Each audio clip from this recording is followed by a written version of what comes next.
Afternoon, everybody. Uneducated Economist here. So in today's video, we are going to be discussing how it is that most people will be suffering because of the elite and the behaviors of the elite. Essentially, them living their lives is causing chaos, uncertainty, fear, and doubt, and a difficult time for most people out there who are just trying to struggle with their day jobs, figuring out how it is that they are going to stretch that paycheck from month to month, just trying to live out a simple life. And yet they are looking out there to try and figure out what it is that can be done, or some sort of change to government or banking or something within the economy that would then give them a much better advantage to try and use their time wisely to have that decent way of life. Like, that's the simplest way to understand what it is that's taking place out there. For most people, they don't get what it is that's really taking place.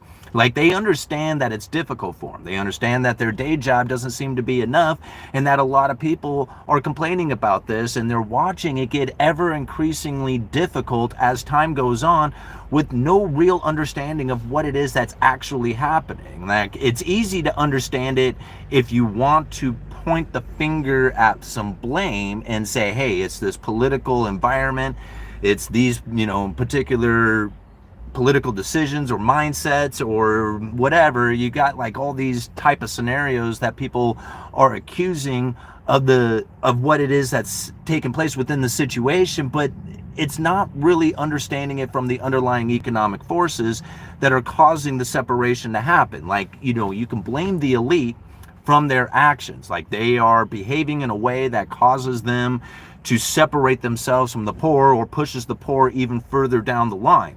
And there is a lot of evidence of this, and you can see it out there just about every day when you look at like things like the housing market, as institutional investors are buying up the real estate market, leaving less and less available for the working class individual out there. A lot of times people will accuse the rich elitist out there of creating this sort of environment to cause the pain and suffering to the working class, essentially keeping them down and forcing them down and not allowing them to rise up. Like, this is a very common thought that you hear out there. So now I take it back a little bit and I say, okay, well, let's try and understand this from an underlying economic forces that are now creating the situation we are now experiencing. Because if you choose to look at it this way, now you can do things within your life that then take advantage of this particular situation. But if your belief system is tied up with a blame mentality of it's a politician's fault, it's the banker's fault, it's the rich elitist's fault, then there will be nothing that can happen within your life that will change the environment that you are seeing, that is forcing you down, that's keeping you from succeeding. Because of this blame mentality that you have put out there on the politicians, on the bankers, on all the elitists out there, you are now going to have to expect some sort of change to that behavior, to the way that government is conducting themselves, or the way the elite are conducting themselves. You're going to have to expect some sort of change to the behavior on a broad sense too. Like, everybody out there in the elite, everybody in the government, everybody in the banking system, all these people have to change everything about their mindset, the way that they are behaving, the way they conduct themselves, everything that's going on within the system, so that you can have a better advantage for what you are doing. Do you think that's going to happen? I mean, just out of curiosity, just like, just between you and me, do you think that's actually going to happen? Or do you think we're going to get more of the same? Like, I see the underlying problems that people are looking at when it comes to government. I mean, I know I'm a constitutionalist, I'm freedom loving, and I see how it is that the government and the actions that they take are acting unconstitutionally. They literally step on the freedoms of the people. Now, I can cry about that all day long and try to get people to vote differently, but I don't know if that's going to happen. So I have to understand what it is that I need to do so I can retain my freedoms. That doesn't have anybody else's responsibility tied to it. It's mine. Same thing with the economy. Same thing with everything that I do within my life. I have to understand that I am responsible for every single decision I make, including the places I put blame. If I choose to blame something on the external, I have to expect that the external is going to change. How often does that happen? How often is it that you have a feeling on the inside that is so overwhelming that the external changes? Hardly ever. Once you understand what it is that's taken place, now you can understand how to position yourself. Yes, this is a problem. I totally agree. This separation that we are now facing between the rich and the poor is not going to get any easier. It's not going to get easier for the working class individual. It's not going to get easier for the daily jobs that we hold. It's not going to get easier. It's only going to get more difficult from here. And understanding that it's getting more difficult because we are anticipating it staying somewhat the same. We are expecting our behaviors to be enough. We are expecting everything that we are doing within our efforts and our belief systems is going to be the appropriate decision, and then expect the external to match up to that. Is that really going to happen? I mean, the reason why I constantly bring this stuff up is because every day I am reading within the comments section somebody who will say, oh, I'm going to die in debt, in student loan debt. And I'm thinking, man, if you have that mentality that you are going to carry debt for the rest of your life, how likely are you going to take the steps necessary to get yourself out of debt? If you have already accepted the fact, I'm going to be in debt for the rest of my life until I die, how likely are you going to go through and take $20 down and put it on your credit card to make a payment? Probably not. It will seem insignificant and will have no change to your life whatsoever by taking the $20 down there and putting it on your credit card, not understanding that the energy that you are carrying by taking $20 down and putting it on your credit card will then tell the universe you want to be out of debt. And you will start conducting yourself in a way that will get you out of debt. You will find opportunities that come to you in a way that says, hey, if you take advantage of this particular opportunity, you will find yourself getting out of debt. But when you accept the fact that I'm going to be in debt forever, if I accept the fact that the elitists are going to hold me down, if I accept the fact that there is no possible way of making it in this world because of the problems that I am now seeing taking place out there within the government, the elitists, and the banking system, then there will be nothing that you can do to change the way that your life is being conducted. You're accepting of your own life and unaccepting of the external. Well, your external will never change if you cannot accept the fact that you need to change the internal.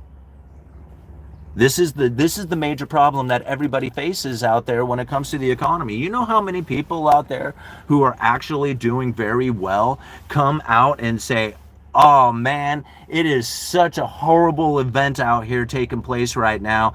There's no way that anybody can kill it. And then they go and kill it. Do you hear them saying that? The only people who say that you can't do it are the people who are not doing it.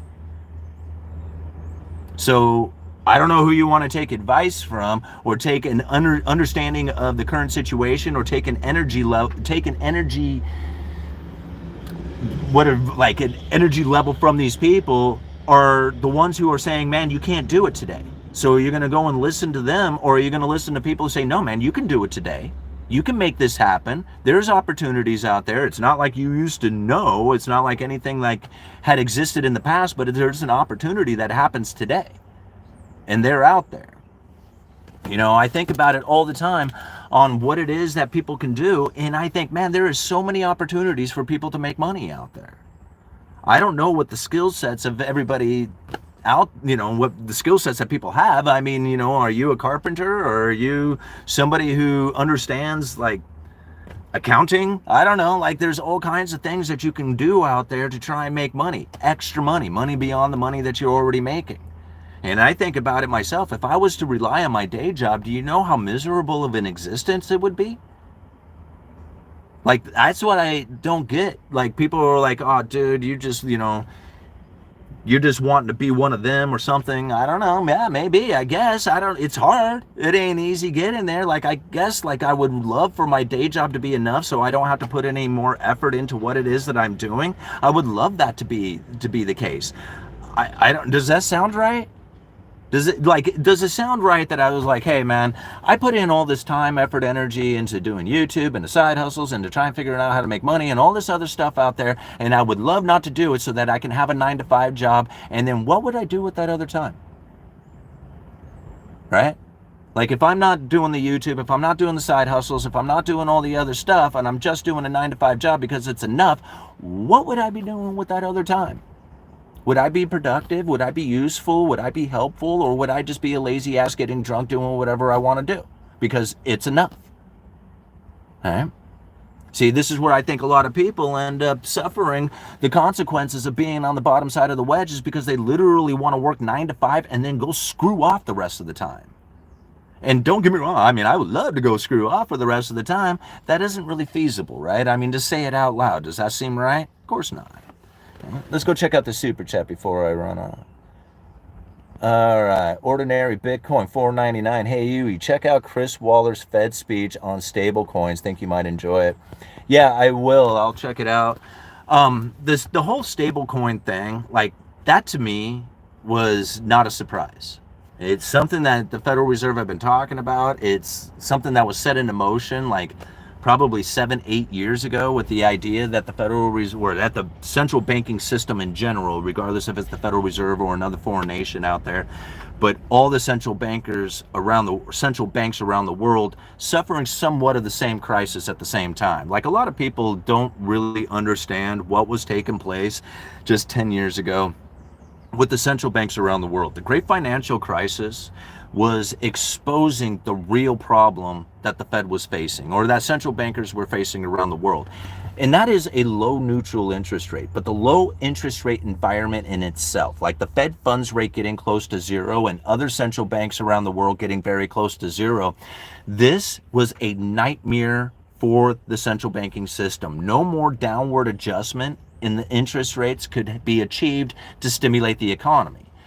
How it was that they figured out a way to actually create a stimulating effect within the economy without the adjustment of interest rates is absolutely stunning.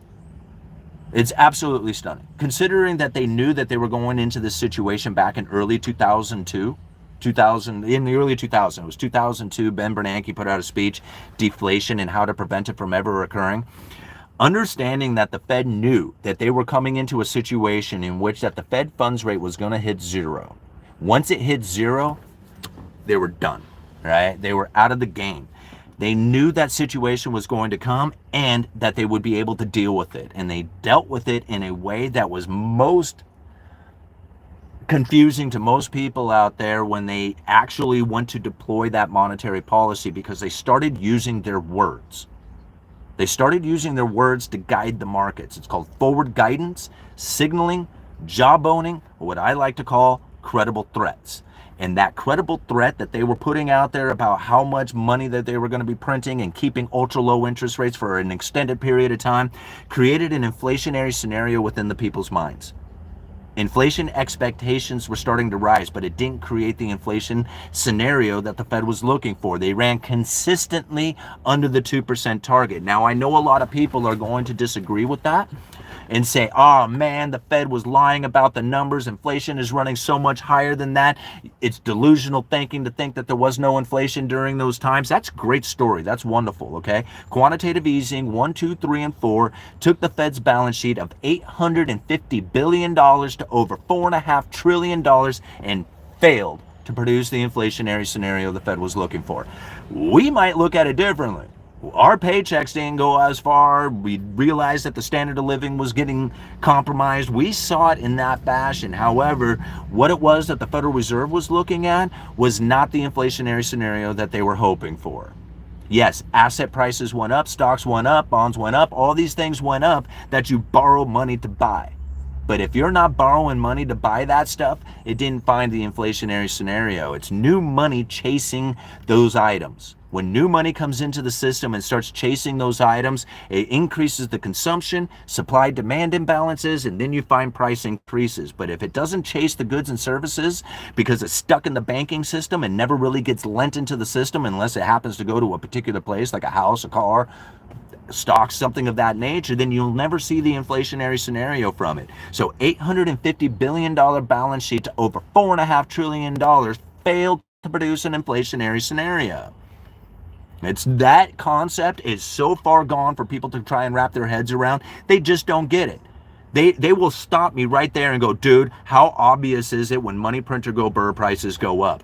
And yet they will not be able to explain quantitative easing 1, 2, 3, and 4, failing to produce the inflationary scenario that the Fed was looking for. Because they can't explain that, they will never, ever, ever understand the current monetary policy coming from the Federal Reserve. If you cannot wrap your head around the idea that money printer go burr is not what's causing the inflation, if you cannot wrap your head around that, you will never, ever, ever get the monetary policy coming from the Federal Reserve. Because the Federal Reserve failed miserably after the great financial crisis to produce the inflationary scenario they were looking for.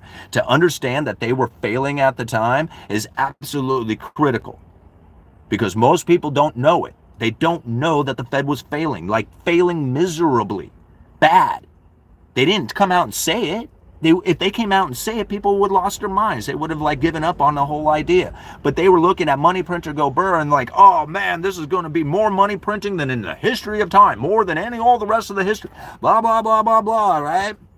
All the money printing during the Obama administration that people were saying was going to cause a hyperinflationary scenario failed. It didn't do it. I know. During that time, this is how convinced I was that the money printer go burr, prices go up. I dumped every dime I had into silver prior to 2011. I was convinced. I knew the dollar failure was right around the corner. There was zero doubt in my mind. And everybody out there who was betting on the stock market and betting real estate and betting on all these positions were going to be crying their eyes out. And I was going to be buying their houses and cars for pennies on the dollar with my silver holdings. That's what I believed in 2010 and going into 2011. I honestly believed that. That was my feelings. That was my thought. That's what I knew for sure. And I put all this money into silver, and it was during a time that was absolutely the most painful experience for me. I was failing miserably. I lost my house. I was going deep into depression. I didn't have the money to pay my bills. I was losing everything in my life, but I was convinced that the dollar was going to fail. You know how much that destroyed my existence? It took me 10 years to recover from that. Do you think I'm going to fall back into that line of thinking again? I knew for sure. I knew it. I knew the dollar was going to fail and that silver was going to be my savior. I was going to be buying everybody's stuff. They were going to be in the streets crying their eyes out, and I was going to be flipping little tokens at them of silver, buying up all their stuff. I knew that was going to happen. Do you know how devastating it is to find foreclosure, complete devastation within your credit? All that just completely destroyed my life. The New World Order destroyed me. It totally destroyed me. It came in and just destroyed my life. I knew it. So I gave up on them. I gave up on the whole idea. I gave up on owning a cell phone, gave up on I had a bank account, but I used cash for everything. I gave up, right? When I came back, I said, man, just follow the money. If you follow the money, you'll be able to, you'll see it. You'll know where the problems really lie and what it is that you need to do, because all that New World Order stuff, it will destroy your life if you let it. I know, I did. I proved it to myself. Completely destroyed me, right? Put me in the hole, put me in bankruptcy. I didn't go into bankruptcy, but put me into major debt, lost my house to foreclosure, all the stuff, because I knew the dollar was failing at the time.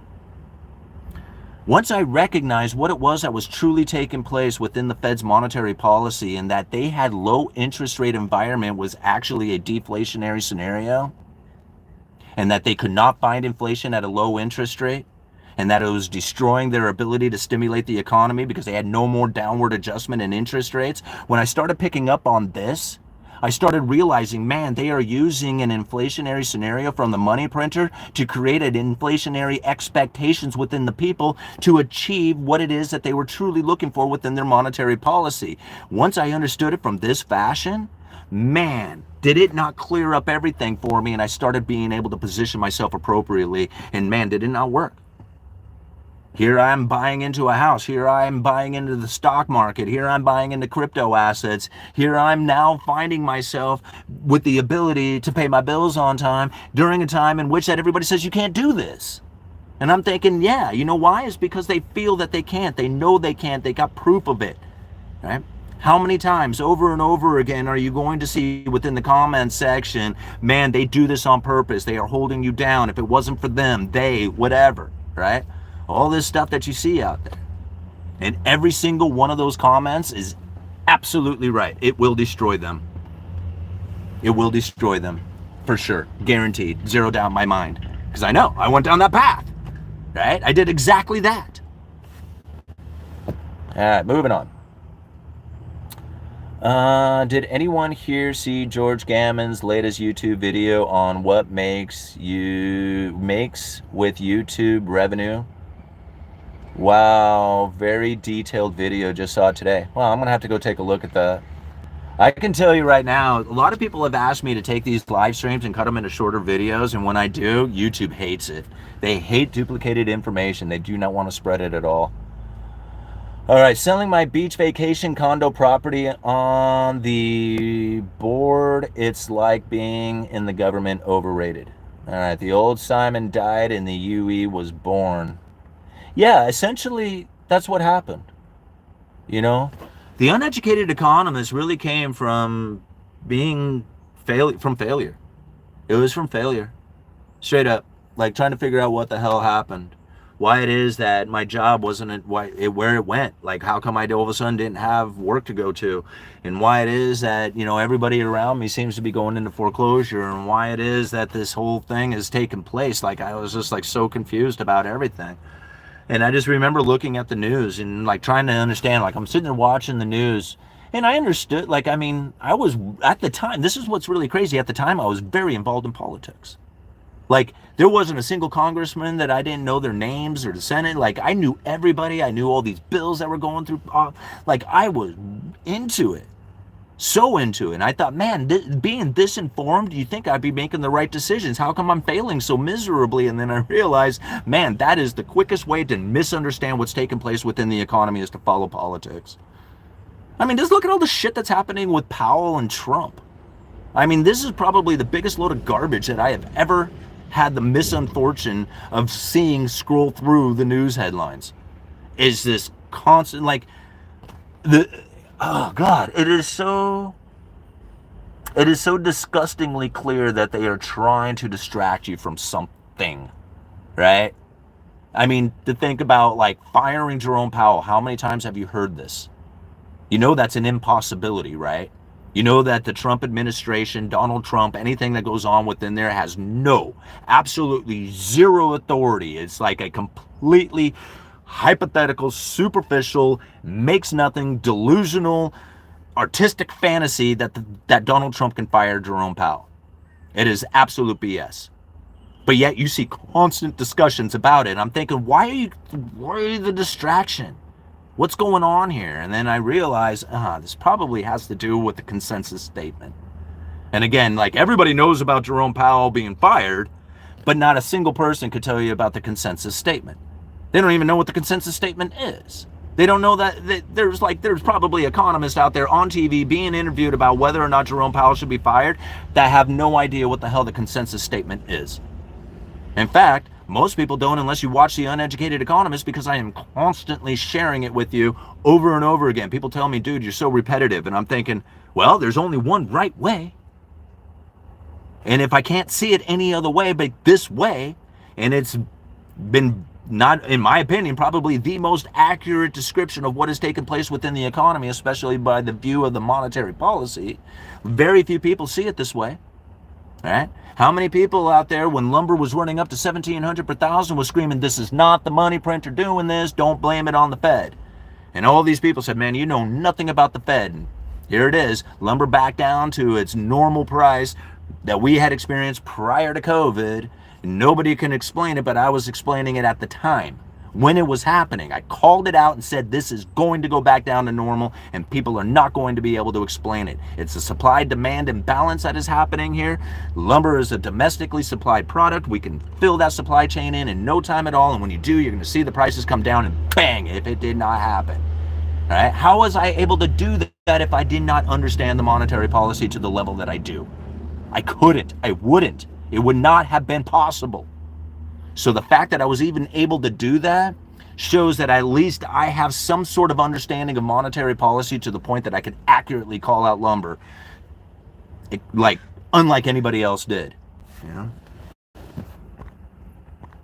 All right. G. Edward Griffin knows the most about the Federal Reserve System. None of your business. I would agree to that maybe 10 years ago.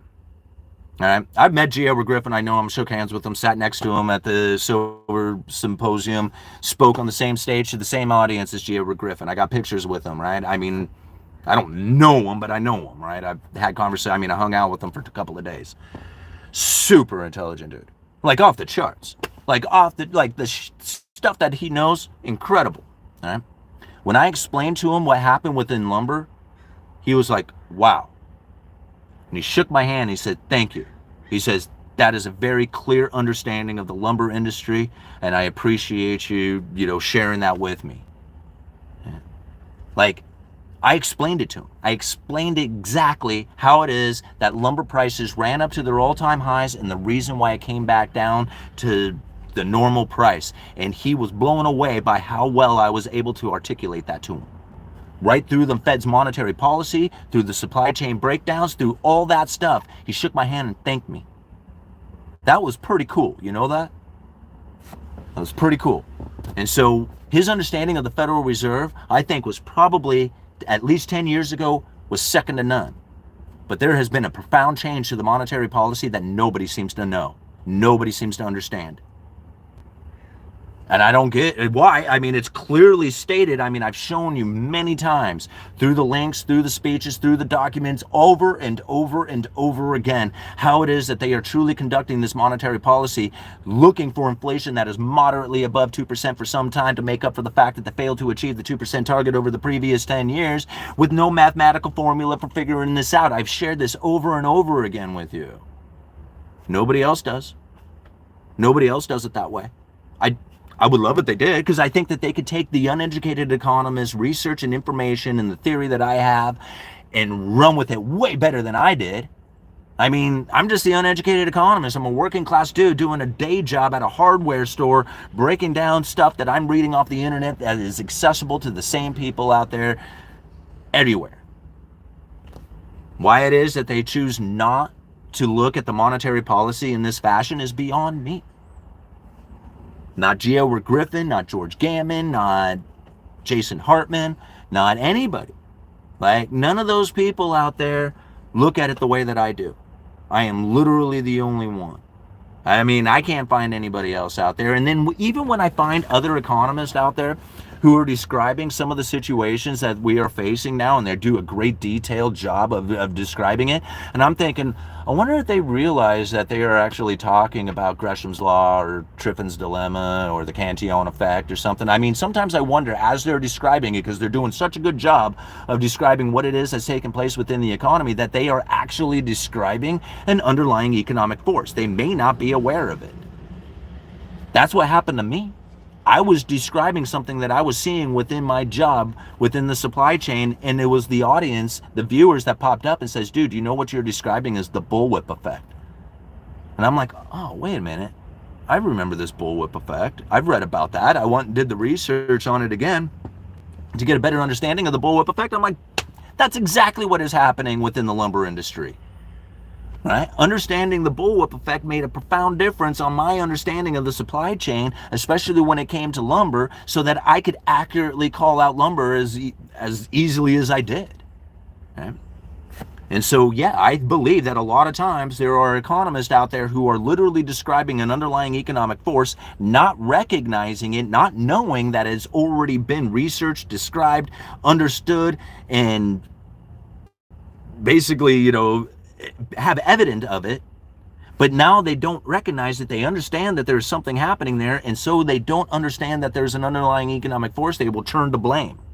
Oh, it must be this that's causing this. Okay? Something as simple as the separation between the rich and the poor when it comes to housing. People want to blame elitists, the institutional investors, the contractors. They want to blame all this stuff out there, but yet Cantillon describes it. He says, man, there's no better evidence of it than in the lease and rents that people pay. right? Property owners renting that out to people, and when there's an abundance of money, their rents and leases go up in extreme fashion, right? This is a sign of it. What we are experiencing is a sign of the abundance of money that is rolled into the system. What time is it? Oh, okay, guys, I got a few more minutes, then I gotta go. All right. Sorry, Big Bucket, I'm not gonna read your stuff. You're just kind of a pain. Oh, if he's all right. All right. If an uneducated guy in a used car gets something nobody else, why does it make sense? I have to ask.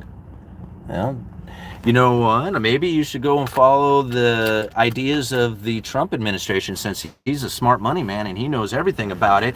And he is just constantly going out there saying, well, maybe I should fire Jerome Powell. And, here's this renovation that cost so much money, and only to find out that it was a building that took place 5 years ago. And I'm thinking, well, that was during your administration, buddy.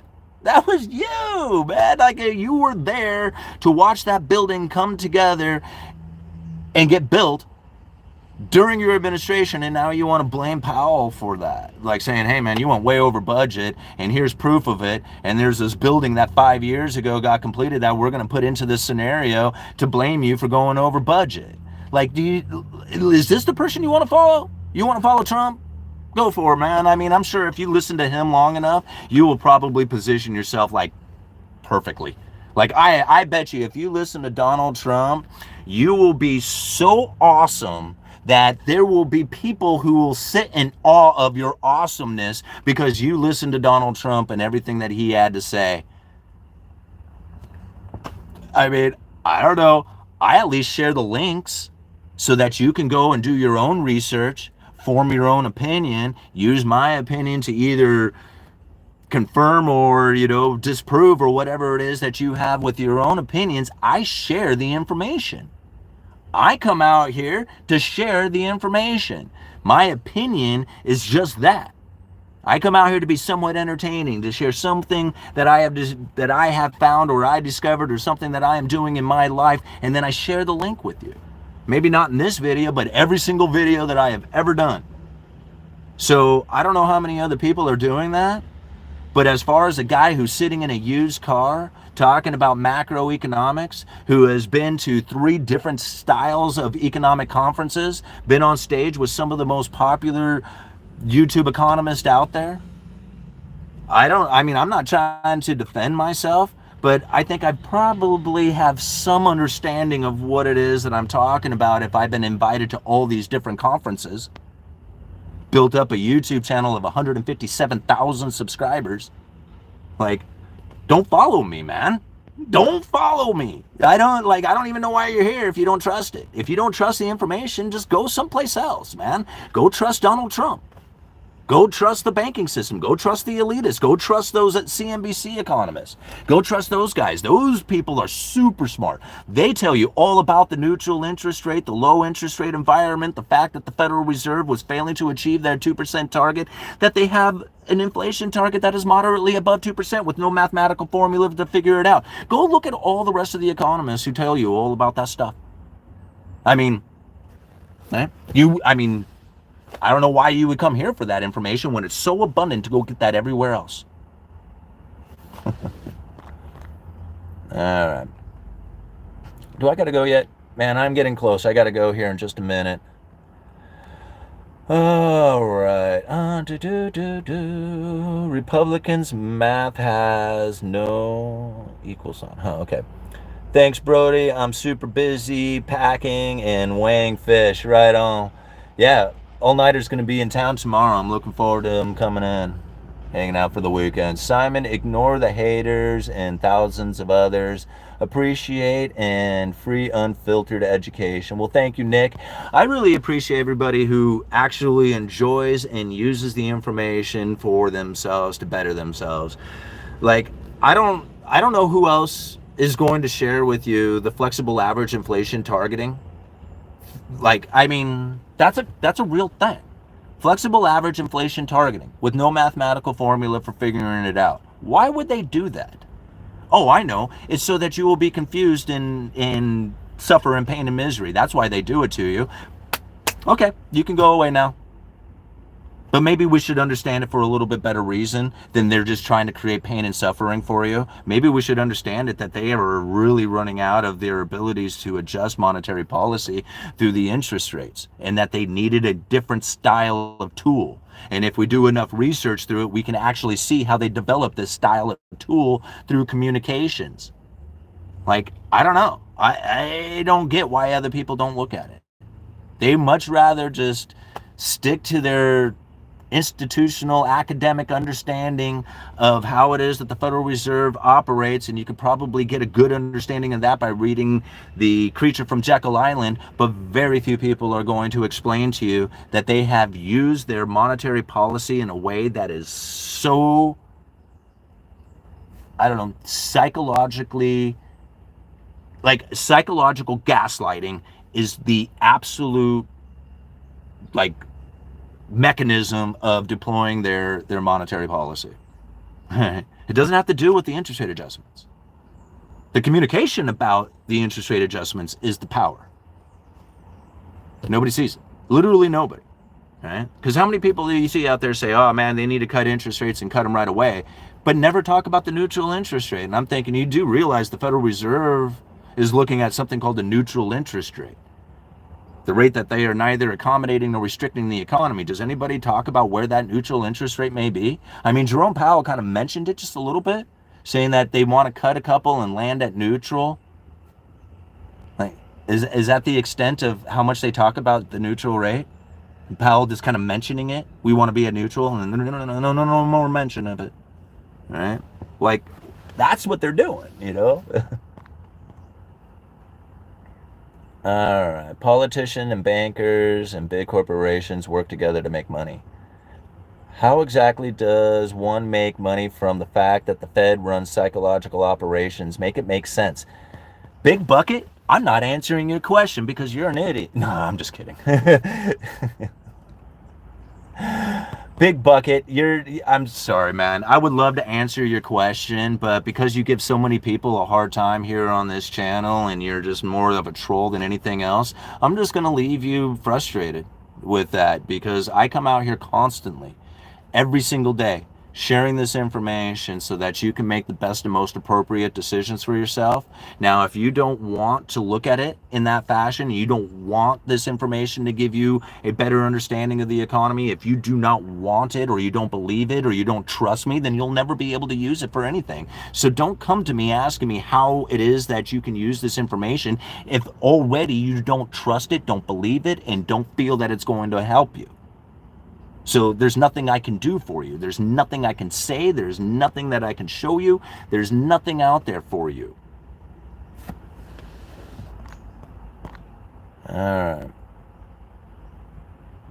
I'm helping a friend plan his wedding. He wants everything in one place, the ceremony and the reception. So he chose the local McDonald's for his wedding. All the old American will be high on coke. See, this is the type of thing, like, you know, you spend the energy to actually type all that out. Like, what do you get from that? I mean, do you think that's funny or entertaining? Like, do you get a little charge from that or something of that nature? Like, to me, if you're going to go and spend the effort of actually typing something out, wouldn't you want to get something for that? Like, if I just came out here and just spilled nonsense just constantly for my own entertainment to, like, watch you guys, you know, be frustrated or laugh or whatever, like, is that a good thing? You know, I don't understand that. I don't know why you would want to spend your time doing that. Simon never lies to us, always in good faith. Absolutely. Like, it wouldn't matter even if I lied to you or not, because I'm like, the link, like, I always give you the information, right? Like, I always provide you with where it is that I'm getting this so that you can form your own opinion. So regardless, I could be making it up the entire time. It wouldn't matter, because you're supposed to do your own research. You're supposed to go and look at that stuff and internalize it for yourself and form your own opinion and agree or disagree with me. I mean, that's the whole point. Like, I mean, it shouldn't matter whether or not I lie. Right? Or if I had lied. Like, that part should be inconsequential. Right? Don't get into luxuries. Reinvest money towards assets if you want generational wealth. Yeah, I kind of agree with that. In the ultimate is the ultimate goal of the federal Fed negative interest rates, then pushing everyone into CBDC. Um, Central bank digital currencies first. That way they can take interest rates into negative territory. So I did a video on this called cashless. I don't. Negative interest rates needs a cashless society. I think that's the way I described or titled the video. But anyway, the powers that be, like the International Monetary Fund, know that low interest rate environment is a problem for the central bankers because they have no more downward adjustment of interest rates. Like once you hit the lower bound of zero, that's it. There's no more downward adjustments. There are some cases of going into negative interest rates, but there's no proof that that's actually a benefit to the economy or that it actually works, right? We had negative interest rates and then fell into COVID, with all these central bankers around the world when they took their interest rates into negative territory. But to understand that most ideas out there of negative rates most likely won't work, because if you take rates negative, people will start pulling their money out in cash. Like, why would you take a negative interest rates when you could take a zero interest rate on holding cash? Even though there might be a loss of purchasing power, at least it's not a loss in the actual number of dollars you have in your account. So knowing that a cashless society would need to exist in order to take interest rates into negative, they need to have a currency that is stuck in the banking system, and that's where the e-currency, that's what they were describing it as, an electronic currency to run alongside cash, like two different types of currency. And so once you saw it in this fashion, that there was this e-currency in cash, they could remove cash out of the system, keep the e-currency in use, right? Once the cash is completely out, now you can take the e-currency into negative territory because you simply won't be able to pull your money out in cash. So in my opinion, the central bank digital currency will come first, right? And in the form of stable coins, that could totally work. So it'll be a stable coin or central bank digital currency that these central bankers around the world are using. Once everybody is into that and the cash has been removed, for the most part been removed, then they can take interest rates into negative territory, and they can take them as deep as they want at that point. Do you buy XRP? I do not. I have some, but I don't buy XRP, no. Makes sense, thank you. What time is it? Alrighty, guys, I got to go. Thank you all for being here. We got 243 people watching with 112 likes. Thank you so much for hitting that like button. By hitting the like button, you get the YouTube algorithm to spread this video around for more people to join in. I want to thank everybody who's been tuning into the podcast. We try to take these videos and upload them to the podcast, so if you'd rather listen to them as opposed to watching them here on YouTube, you'll be able to get the podcast and listen to the videos there. Thank you, everybody who's joined in on the Patreon. I have been trying to post articles on Patreon. These are stuff that you will never get anywhere else. Last one I did was talking about how Powell is being used as a distraction to cover up the consensus statement.